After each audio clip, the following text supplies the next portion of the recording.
Egun sentiko argia, leuna eta urre kolorekoa, bere besarkada beroaz, mundua esnatzen du. Iluntasuna xautzen den bitartean, tximista bakoitzak itxaropen istorioa kontatzen ditu. Egun berri bati, bide emanez. Yo soy Miremitxia Rasquíbar Urquiola de Tolosa.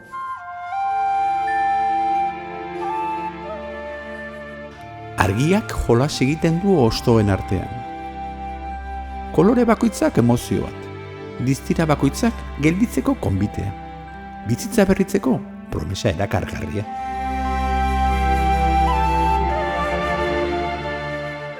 Cuando empezó la guerra, salimos de Tolosa en no me acuerdo bien, sería en taxi, me figuro. Batzuetan argia xuxurla bat da, egun hobeen promesa.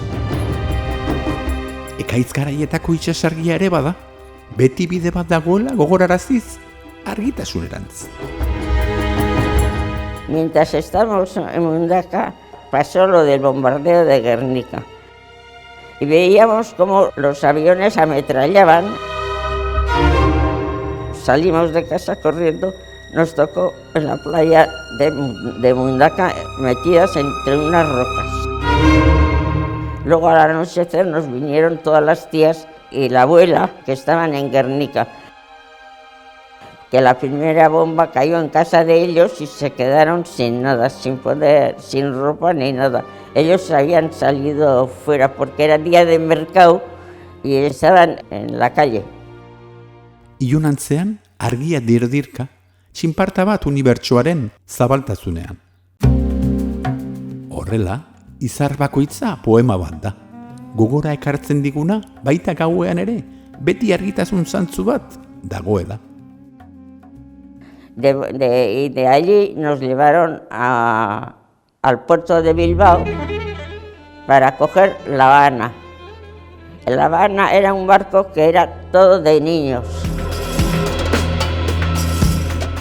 Urruntzen den argia, gauaren isiltasuna laztanduz, amaiera bakoitza zer den gogorarazteko ederra izan daiteke. Beti itzultzen delarik. Y a nosotros nos bajaron en el puerto de La Palix, que es el puerto de Burdeos. Argi xorta batek zeharkatzen du leioa. Baztera ahaztua, argitzen duelarik. Tximista bakoitza opari bat da. Gelditzeko eta eguna itxaropenez bezarkatzeko gonbita. Inguratzen gaituen, edertasuna birestera. Pasamos 3 años en Azkain y luego volvimos a Tolosa. Estando en el puente de Tolosa, nos fue a buscar un tío. Pasamos todos menos la ma, que no le dejaron pasar. Mi madre, que tenía una denuncia de Tolosa.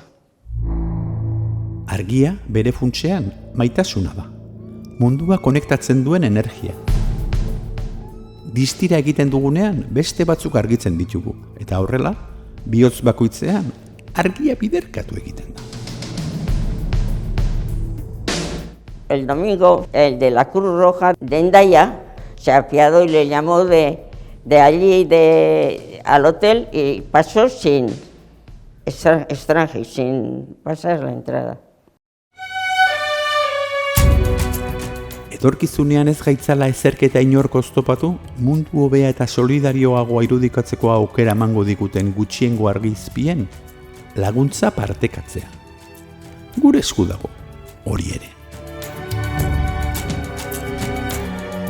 Y las mujeres nos tocó trabajar y sacrificarnos mucho por nuestros hermanos, porque no íbamos al cine, no íbamos de vacaciones.